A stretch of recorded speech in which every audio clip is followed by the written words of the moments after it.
It's not what happens to you, but how you react to it that matters.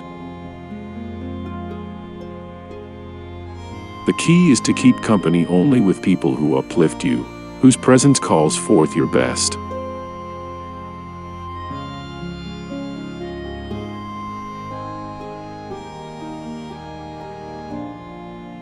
It is impossible for a man to learn what he thinks he already knows.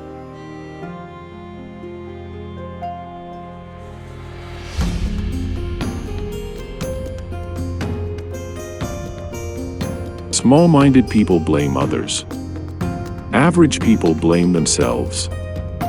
The wise see all blame as foolishness.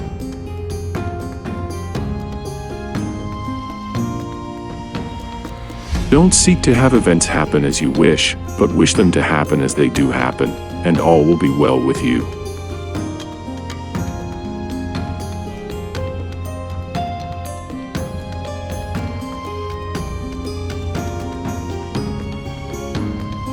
Although we can't control which roles are assigned to us, it must be our business to act our given role as best we possibly can and to refrain from complaining about it.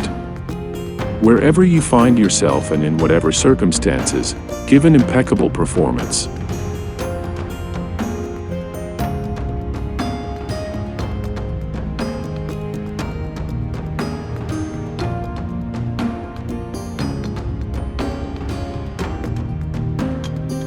Remember, it is not enough to be hit or insulted to be harmed. You must believe that you are being harmed. If someone succeeds in provoking you, realize that your mind is complicit in the provocation. Which is why it is essential that we not respond impulsively to impressions. Take a moment before reacting, and you will find it easier to maintain control.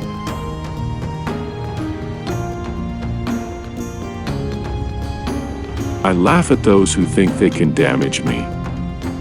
They do not know who I am. They do not know what I think. They cannot even touch the things which are really mine and with which I live.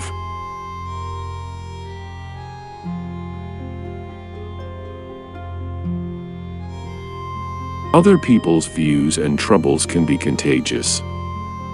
Don't sabotage yourself by unwittingly adopting negative, unproductive attitudes through your associations with others.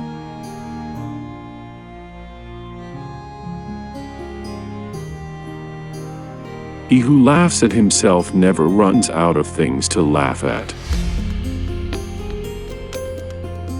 Authentic happiness is always independent of external conditions.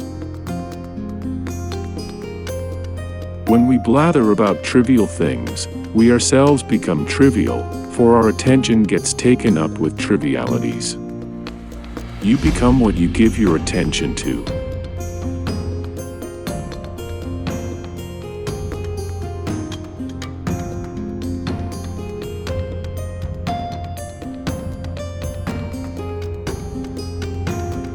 We are not disturbed by what happens to us, but by our thoughts about what happens to us. It is not so much what happens to you as how you think about what happens. Don't seek to have events happen as you wish, but wish them to happen as they do happen, and all will be well with you.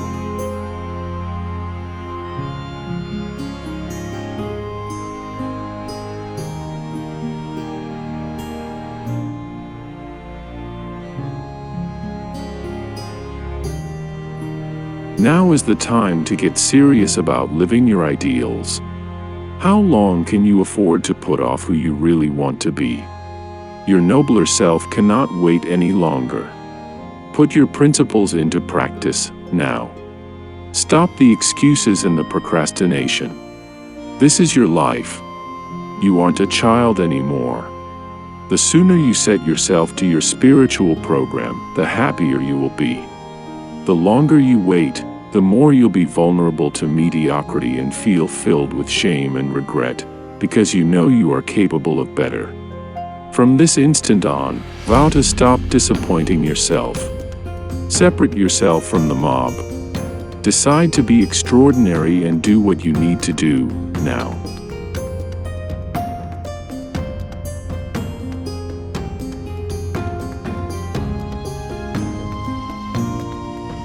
First say to yourself what you would be, and then do what you have to do.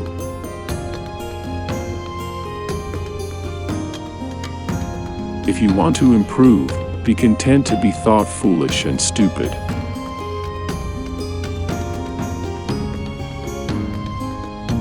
When your thoughts, words, and deeds form a seamless fabric, you streamline your efforts and thus eliminate worry and dread.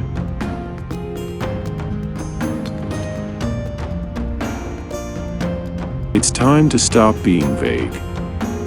If you wish to be an extraordinary person, if you wish to be wise, then you should explicitly identify the kind of person you aspire to become.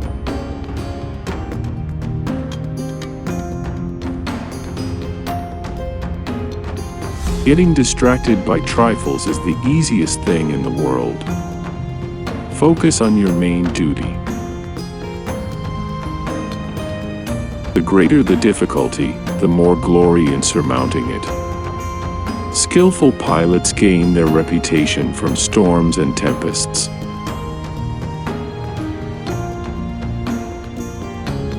A half-hearted spirit has no power. Tentative efforts lead to tentative outcomes. Average people enter into their endeavors headlong and without care.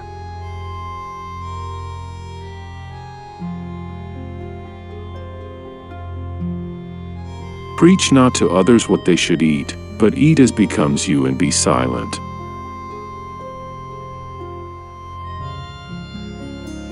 People are not disturbed by things, but by the views they take of them.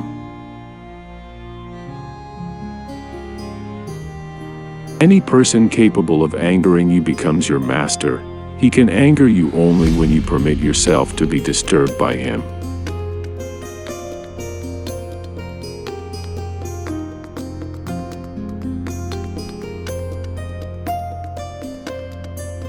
Be careful whom you associate with. It is human to imitate the habits of those with whom we interact. We inadvertently adopt their interests, their opinions, their values, and their habit of interpreting events.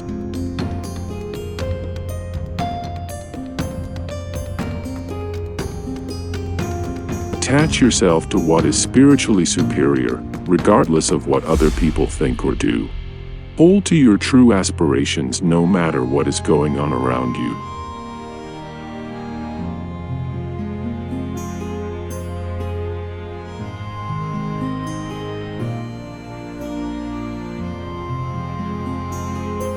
No man is free who is not master of himself. To accuse others for one's own misfortune is a sign of want of education. To accuse oneself shows that one's education has begun. To accuse neither oneself nor others shows that one's education is complete.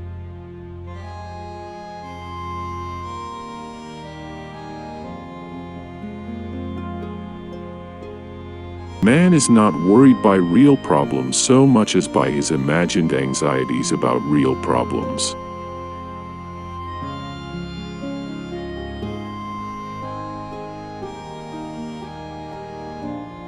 Don't just say you have read books. Show that through them you have learned to think better, to be a more discriminating and reflective person. Books are the training weights of the mind. They are very helpful, but it would be a bad mistake to suppose that one has made progress simply by having internalized their contents.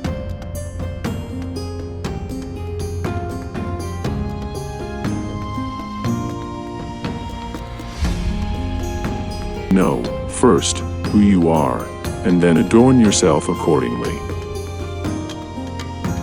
To know that you do not know, and to be willing to admit that you do not know without sheepishly apologizing, is real strength and sets the stage for learning and progress in any endeavor.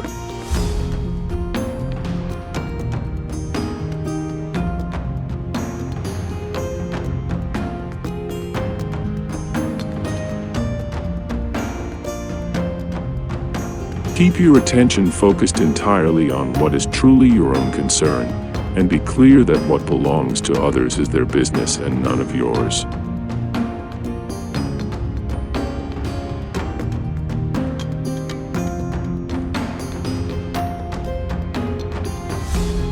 Which quote did you like the most?